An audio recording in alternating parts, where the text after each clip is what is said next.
I'm Sid, and these are my best friends. My mom, Kim, my dad, Ty, my sister, Madi, and our salty dog, Stella. We started our adventure refitting a Lagoon 450 before taking on the massive project of resurrecting a sunken 2021 Leopard 50.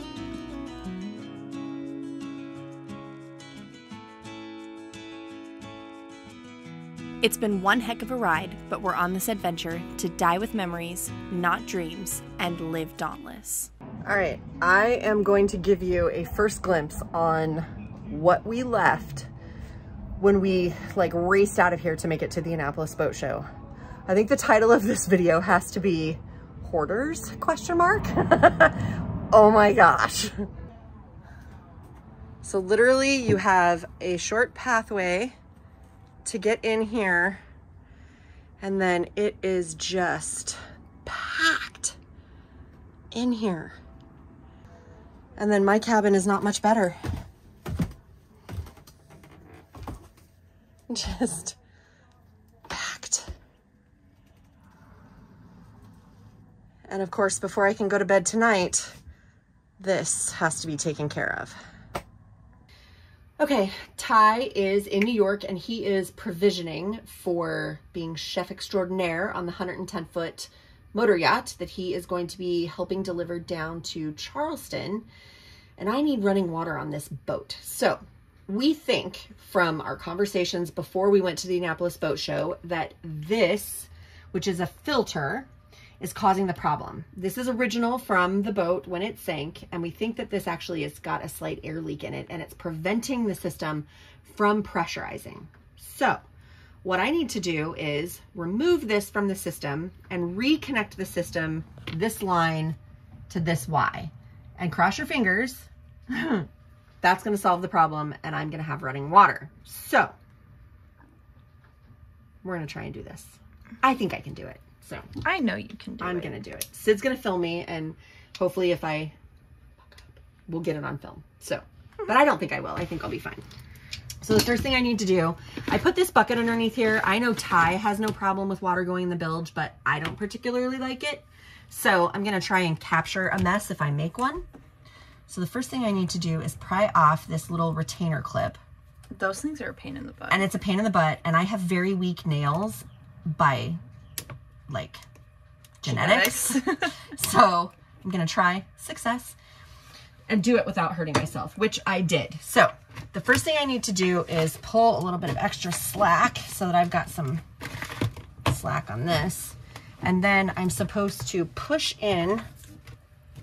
Yeah, this is, oh, well, that was easy.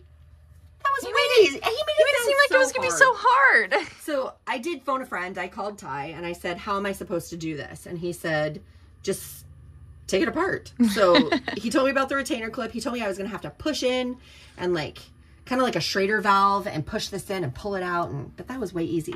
Now this side, just to make it easy for myself and instead of trying to get this off of this fitting, I'm sorry, this pipe off of this fitting, I'm actually just going to cut it. That's going to be the simplest way to get this apart. And I have enough extra slack in the line that I can just extend it to the Y fitting. So from I'm just going to ask a clarifying question. To fix the pressure problem, you're just going to take the filter out and just reconnect that side of the hose to this Y? That is correct. Oh, now, okay. We will likely put this filter back in at some point in time. Well, not this one because we think this one's a problem, but a filter back in at some point in time. But for right now, we're pulling water off of the dock, and we already have a filter that it goes through from the dock water before it comes into the boat. So I'm not super worried about it right now. It's something that we'll do later when we're in other places where the water may not be so great, but here the water is actually pretty good. So I am not worried about it at all. It's more important for me to get this water up and running so I can flush my toilet correctly and brush my teeth and wash dishes and things like that. So that is what I'm going to do. So I'm pulling the excess. Now, Ty did tell me that this could be a bit of a pill to get shoved into this fitting and get it to shove in correctly. So I'm gonna have to push and push and hopefully not swear and swear And then the only way to test it, apparently, is to turn the system on and check for leaks. So, let's see here. I'm in a really bad position to do this. I'm going to get this There's not really a better position for you to be in. No, there really isn't, but the problem is that there's no way to tell if you got it in far enough. I am watching the markings that are on the side of the tube here just to see how far it's going in and kind of just gauge, do I have it in like 1/8 of an inch? Do I have it in 1/4 of an inch? And hopefully, just by doing this. All right. I think that's as far as it's going to go. Now, I have to go turn the water on. Put the little clip back on or not? No, the clip won't go back on. See how this is compressed right here? So there's no space for that clip to go in. Because we're taking, apparently this, we're combining 2 different styles of this PEX. And they're not exactly the same size, but it's close enough that it will work. Obviously, you can shove it in there. It's super tight.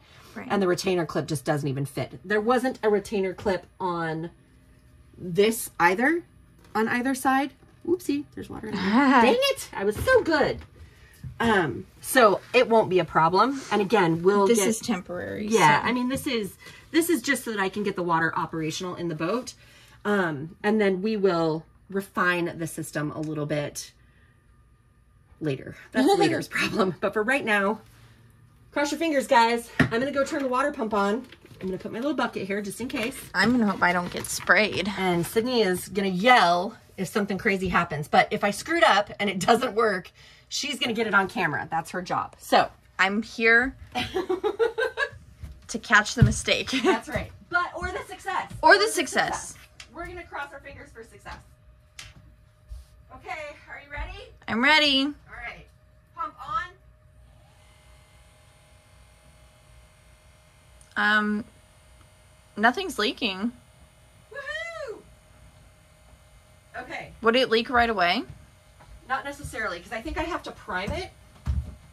Sydney's going to go turn the sink on in the port aft head. I do hear the pump running. Yeah. Is there water in the tank? Yeah. Okay. Nothing is coming out. Okay. Like not even air. No lights? No lights. All right. Pump is on. Okay. All right. I'm going to try this thing. Do we still have to follow blue light? It's a orange light. Oh. But it was like that once you turned it on.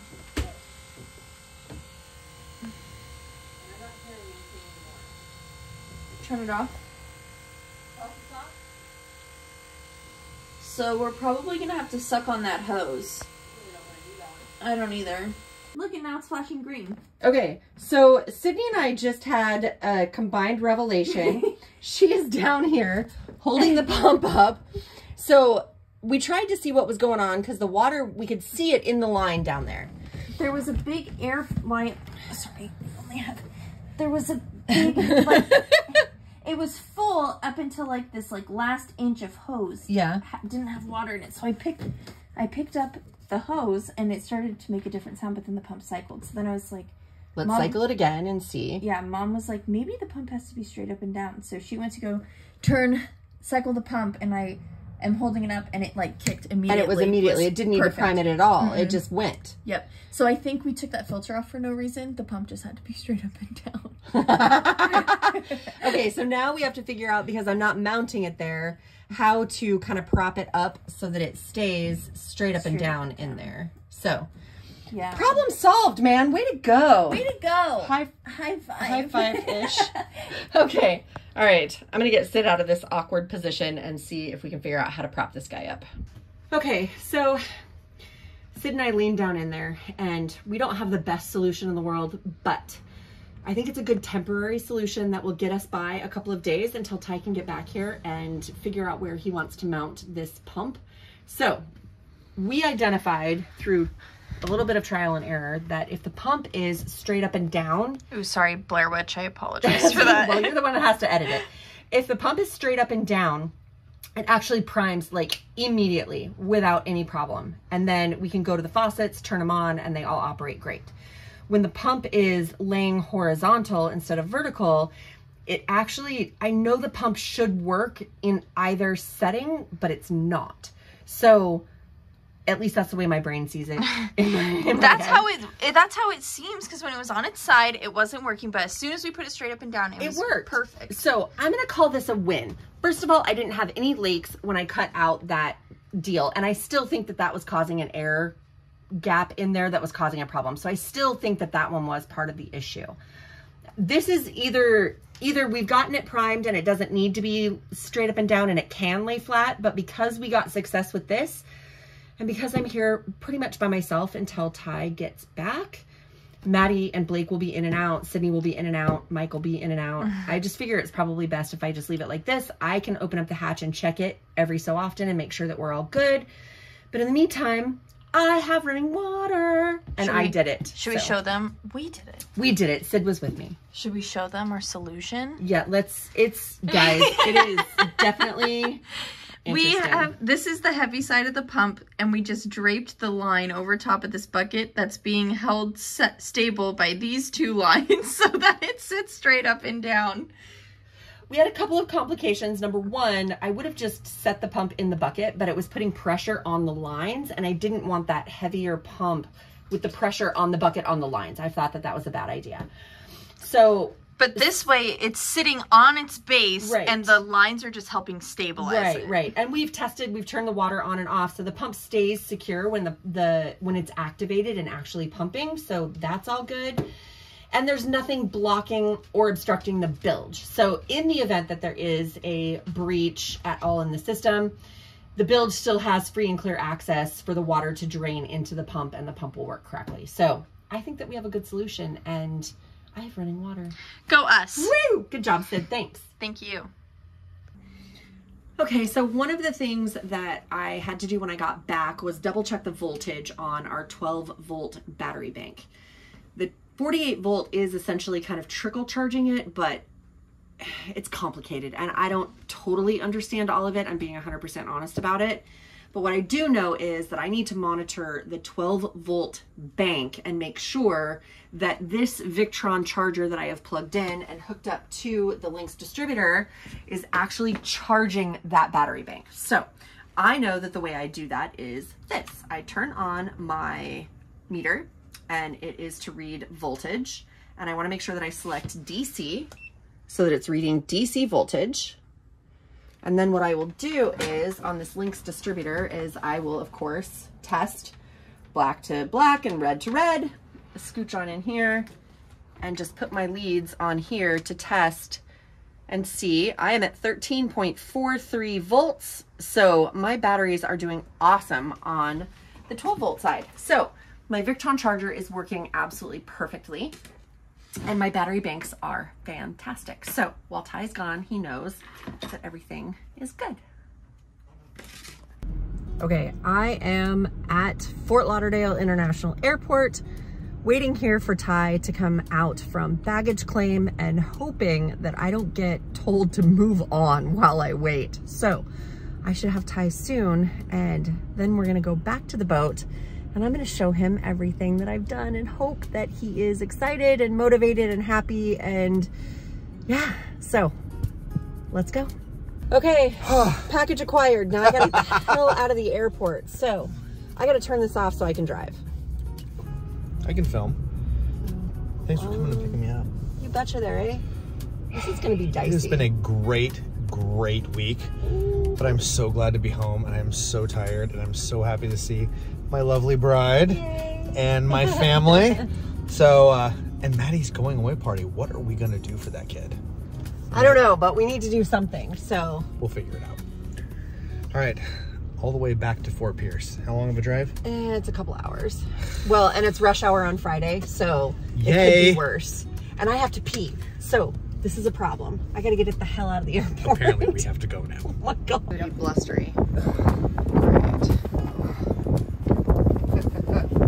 All right, can't wait to see. Last time I was here was a disaster.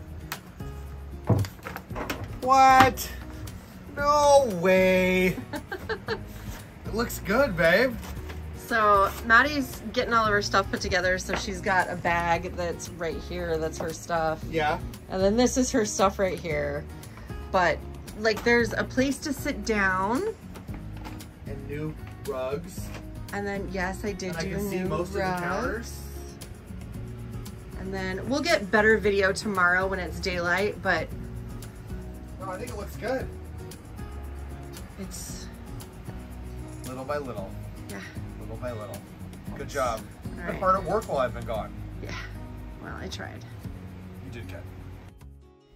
As part of Maddie's going away activities, we went out for a big family day playing putt-putt golf.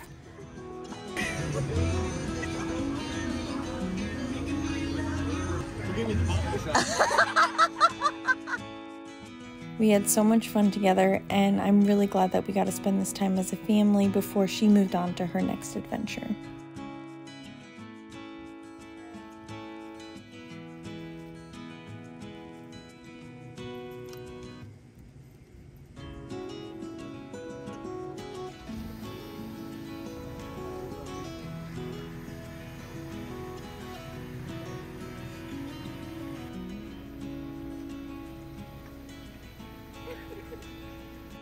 You would be absolutely crazy if you think Maddie and I wouldn't have a big goodbye.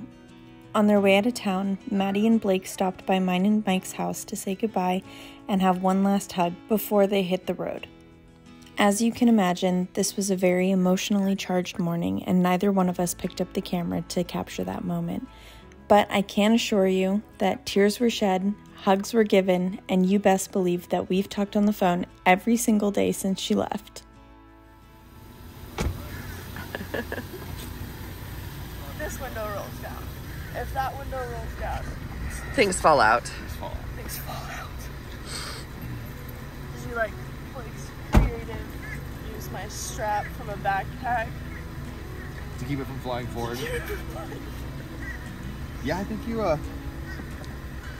this just means that snacks are easy. Ah, indeed. Indeed. Alright, safe.